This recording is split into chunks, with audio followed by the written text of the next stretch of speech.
Ada mati sebelum mati, buka kesadaran hakiki, terus ada filsafat kebahagiaan, terus ada sebelum filsafat, ada seni merayu Tuhan, punyanya Habib Jafar. Anak muda itu punya social tools, punya handphone, tapi nggak punya social skill. Betul. Ya, kan? Sekarang banyak kasus-kasus orang yang katanya jago kandang. Ya, benar. Kan? Ya, makanya ini filsafat itu lebih ke arah bagaimana cara kita memandang orang lain dan memandang diri sendiri. Filsafat itu bikin kita santai, ya kan? Iya. Tapi pemikiran dan pembahasannya dibahas secara serius.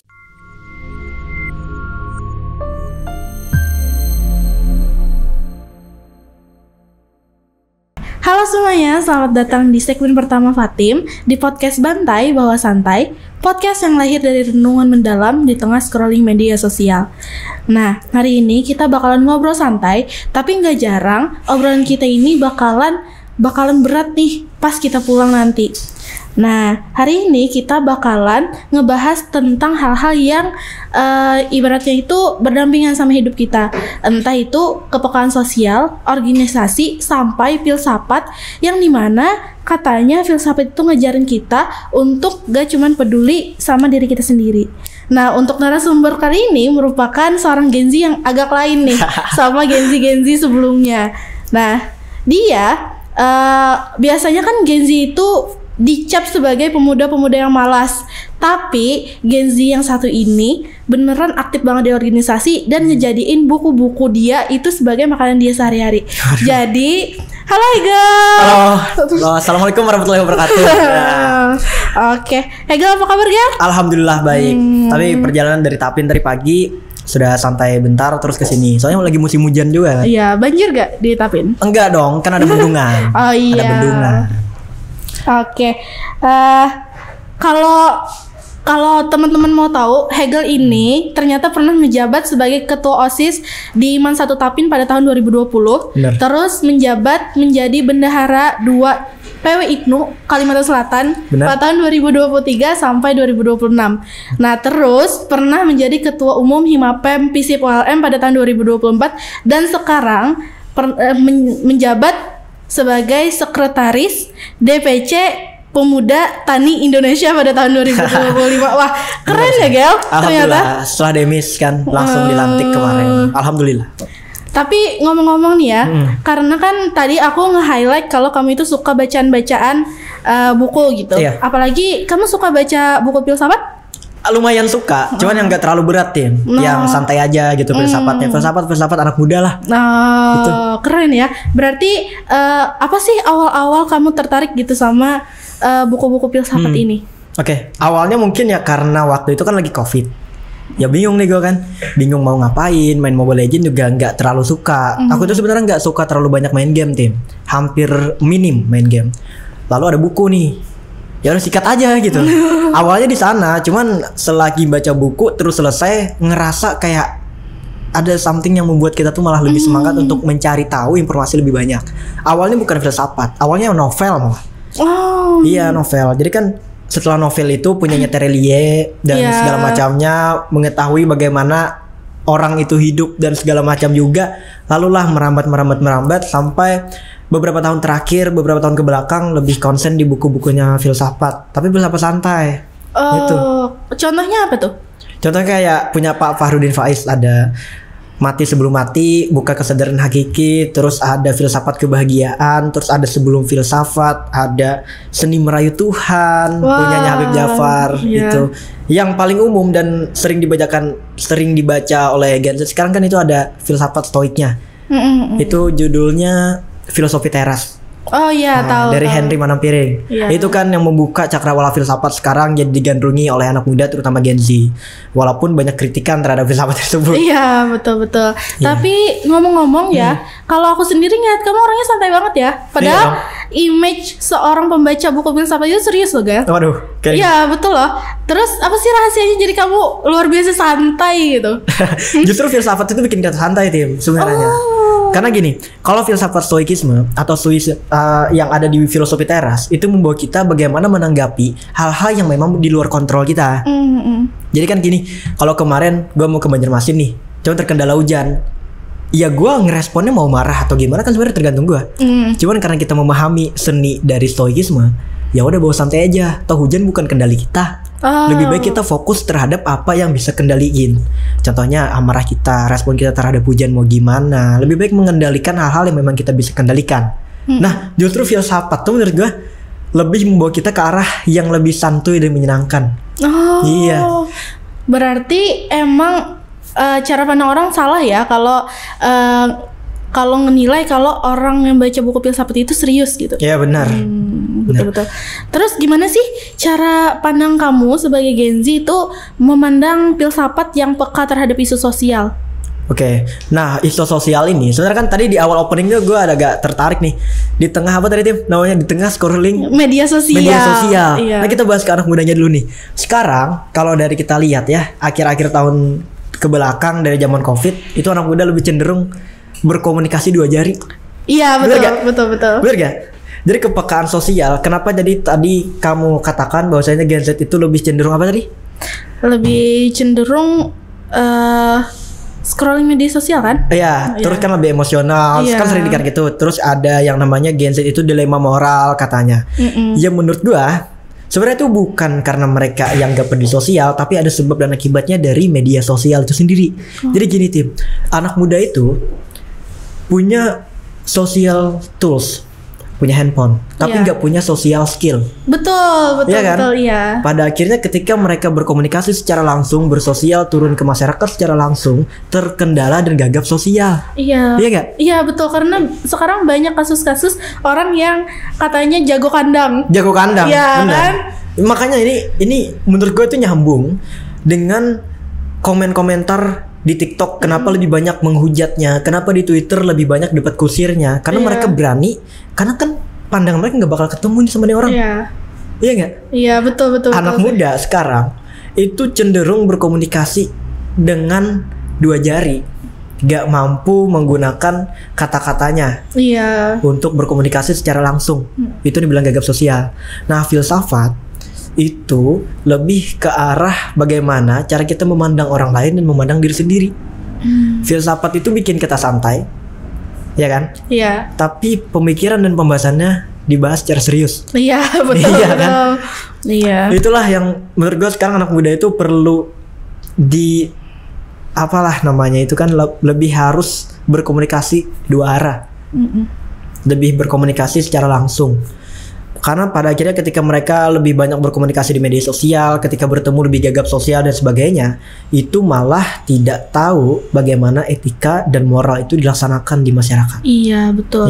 Iya banyak banget sekarang tuh kasus-kasus orang yang emang jago di kandang dan ternyata pas ditemuin takut. Iya. Ya kan biasanya diciduk kan. Kamu ngapain komen di Instagram saya? Iya kan?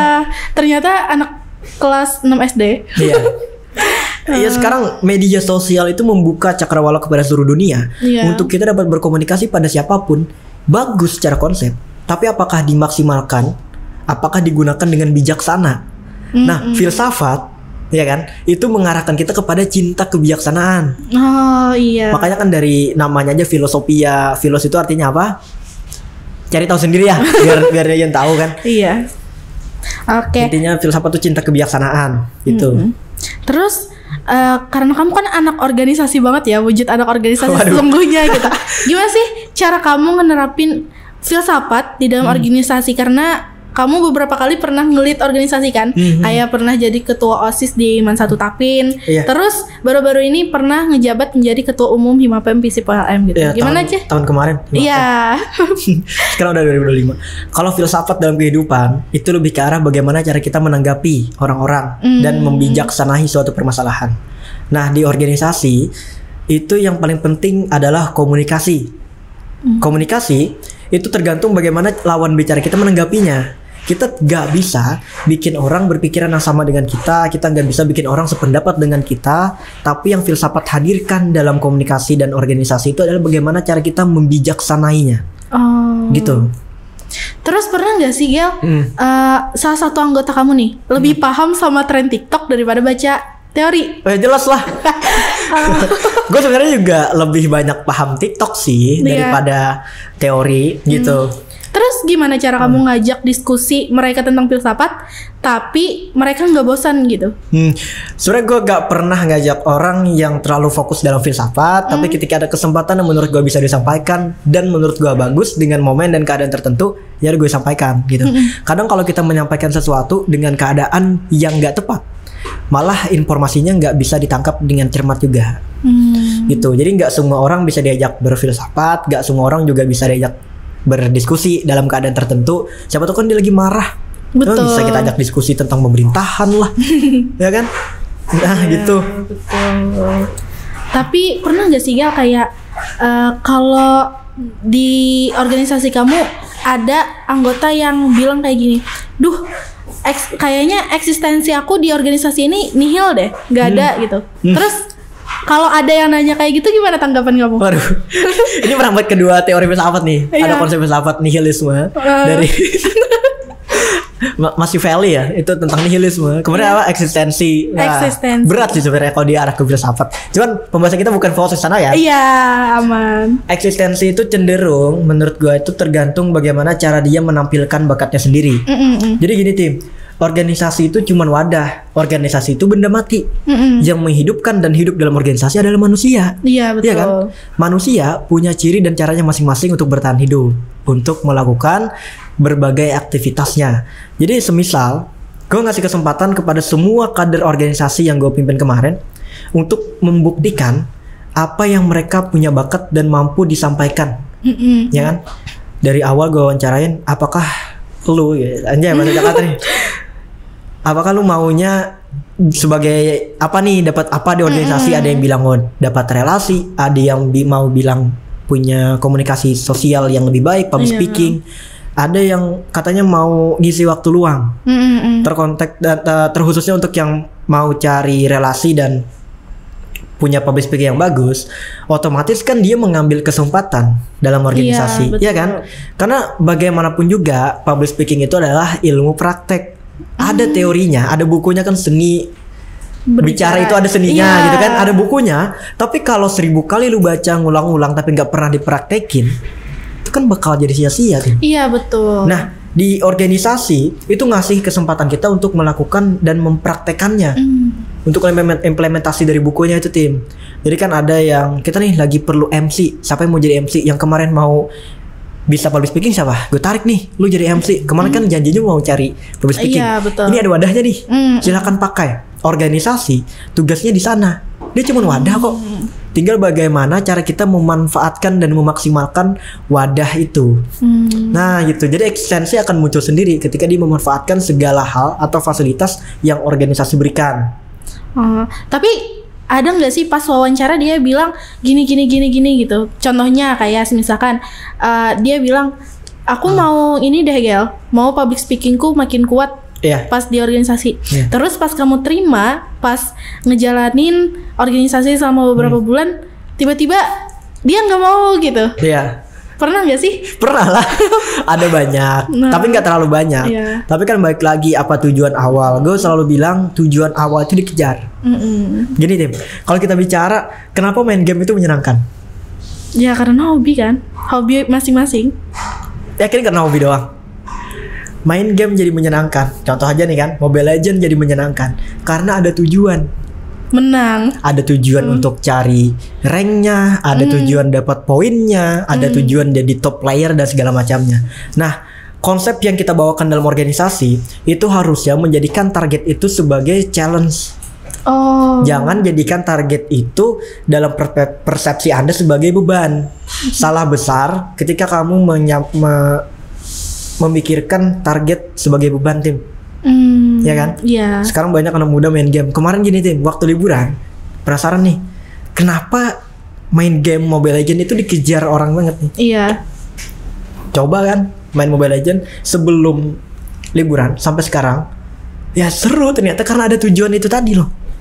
Tujuan gue kan mau jadi top player di Kalimantan Selatan misal gitu kan. Nah karena ada tujuan itu malah jadi menyenangkan.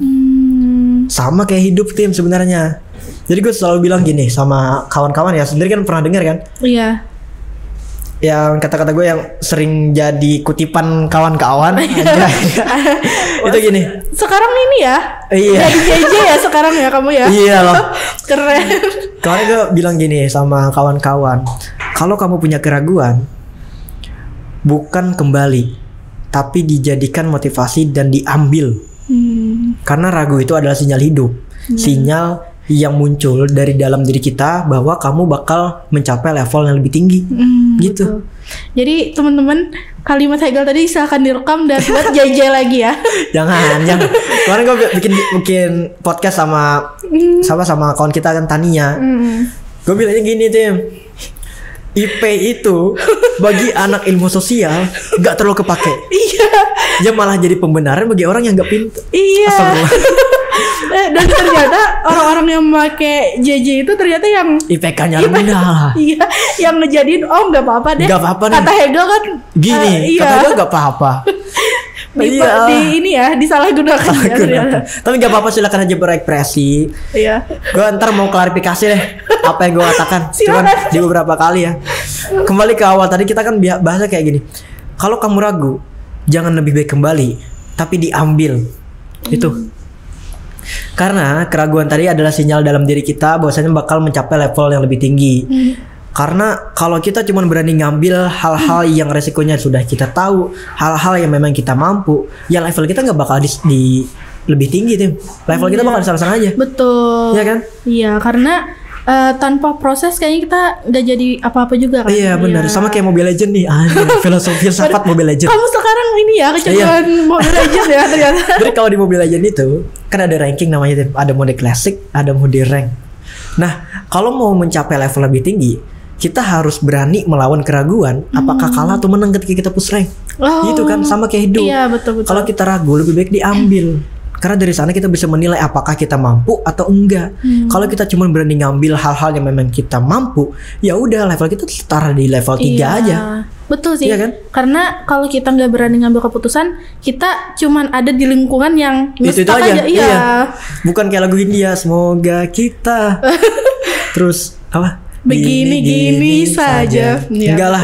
Kita harus berani menantang kemampuan diri. Jadi keraguan itu, Tim, kalau kamu punya keraguan sekarang, ambil aja, gitu kan. Sama kayak gue bilangin sama kawan-kawan di Himapem, kalau ragu ambil aja, itu sinyal diri kita kok. Kalau gagal tuh pasti. Iya, karena kan itu sebuah proses dari kehidupan kan. Iyalah. Jadi gini, banyak yang khawatir akan kegagalan. Ya lebih baik gagal sekarang kan daripada gagal di masa depan. Iya, betul. Anak muda sekarang tuh cenderung maunya berhasil aja. Iya. Dan itu kan dinarasikan sebagai orang yang serba instan. Karena dari awal mereka lahir itu sudah ada transisi dari teknologi yang dulunya analog jadi digital. Makanya kalau mau cari informasi tentang buku, tentang kalimat aja sekarang gini, Tim. Kalau kita, bukan kita sih, sebenarnya gue udah pakai translate, tapi orang-orang zaman dulu itu kalau mau cari kalimat bahasa Inggris, misalkan kayak flower. Iya. Kita nggak tahu artinya apa kan flower. Carinya di kamus tuh. Iya. Di kamus punya miliaran kata. Iya. Selain flower kita dapat bahas kosakata baru tuh. Iya betul. Iya kan? Dulu itu sampai kamus bahasa Inggris 99 triliun. Iya, iya kan? Iya. Kalau kita mau cari satu kata, kita cari flower tadi kan. F ada fike, fike artinya ini. Iya. Ada forest artinya hutan gini segala macam. Sekarang gimana? Iya. Kalau mau cari satu arti, ya dapatnya satu arti. Iya. Tinggal Google Translate. Tapi memang benar loh, kita baca yang pakai buku itu, Iya. itu lebih masuk karena memang beberapa kosakata itu kan kita baca dan kita ingat. Iya, benar. Iya. Benar. Dan itu sekarang kenapa anak muda tuh pentingnya baca buku, Tim? Iya. Karena buku itu sebenarnya bukan hanya menyajikan ya kata-kata dan segala macamnya, tapi masuk dalam memori kita. Makanya ada yang nanya gini, gimana caranya public speaking supaya lebih jago? Ya kan sebagian orang mengatakan perbanyak baca buku. Ya kenapa? Apa hubungannya baca buku? Baca buku novel kayak terserah kayak fiksi ataupun riset dan segala macam. Kok ada hubungannya? Iya. Tapi ternyata ketika kita public speaking itu kan merangkai kata-kata. Kalau kita nggak punya banyak kosakata dalam kepala, kita bakal gagap. Iya, bakal bingung mau ngelontarin kata apa untuk selanjutnya. Ketika kita baca buku lebih banyak, misalkan ada 10 buku yang kita baca, ada berapa miliar kata yang terserap masuk dalam otak. Ya kan? Jadi ketika kita public speaking, berbicara depan publik, kita sudah tahu nih. Karena dalam buku kita sudah punya kamus dalam kepala sendiri. Betul. Dari buku loh. Tapi ini salah satu trik ya. untuk memperbanyak kosakata, Iya. aku lebih milih belajar sinonim. Sinonim itu kan nama lain kata benar, kan. benar. Misalkan kayak kehadiran. Iya. Kehadiran itu kan sama kayak eksistensi. Iya. Itu kan banyak sinonim. Jadi itu yang ngebuat kosakata kita itu beragam. Padahal artinya itu aja. Iya benar. Asik juga tuh. Iya benar juga kan. Banyak kok kata-kata yang dari sinonim, kayak biasanya kata-kata ilmiah itu kan Iya. agak sinonim juga, kayak proaktif, kredibel. Iya, kayak orang mandangnya wah keren. Padahal itu artinya sama. Gitu. Iya. Benar.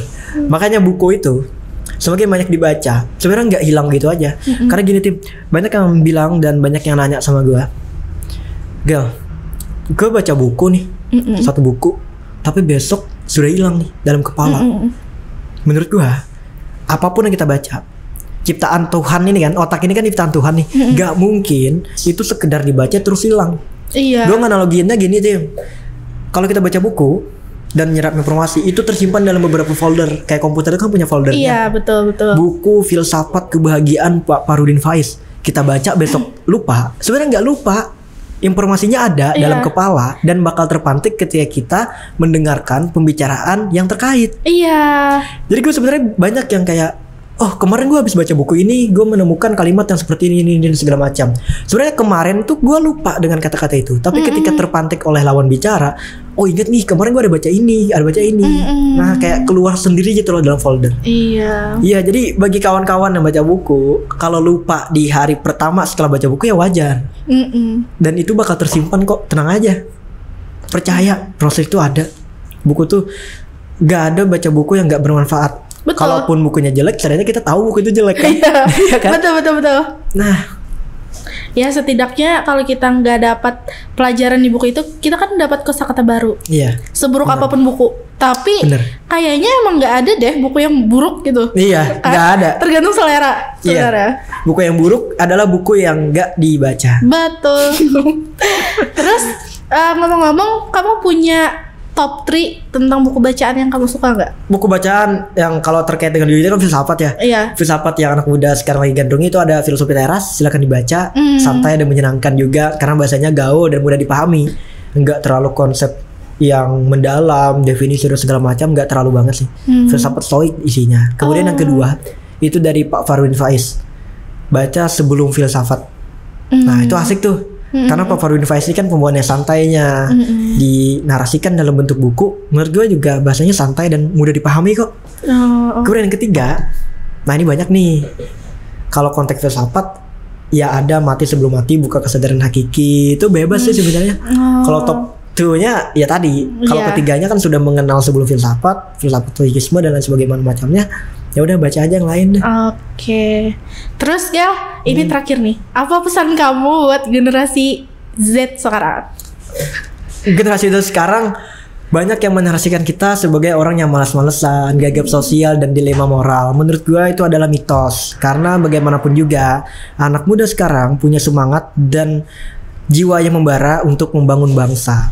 Jadi tetap semangat, perbanyak wawasan, jangan terkontaminasi konten-konten media sosial yang hanya lewat begitu aja kemudian kita percaya secara tiba-tiba. Jangan terlalu banyak berkomunikasi dengan 2 jari, gunakan kalimat-kalimat untuk berkomunikasi secara langsung. Nah kemudian daripada itu juga, selain baca buku dan perbanyak wawasan, pesan saya cuma satu sih sebenarnya Tim. Apa? Perbanyak komunikasi. Ya udah itu aja. Iya betul. Nah harusnya ini yang harus diviralin Gel. Apa bukan tuh? yang kemarin yang JJ itu.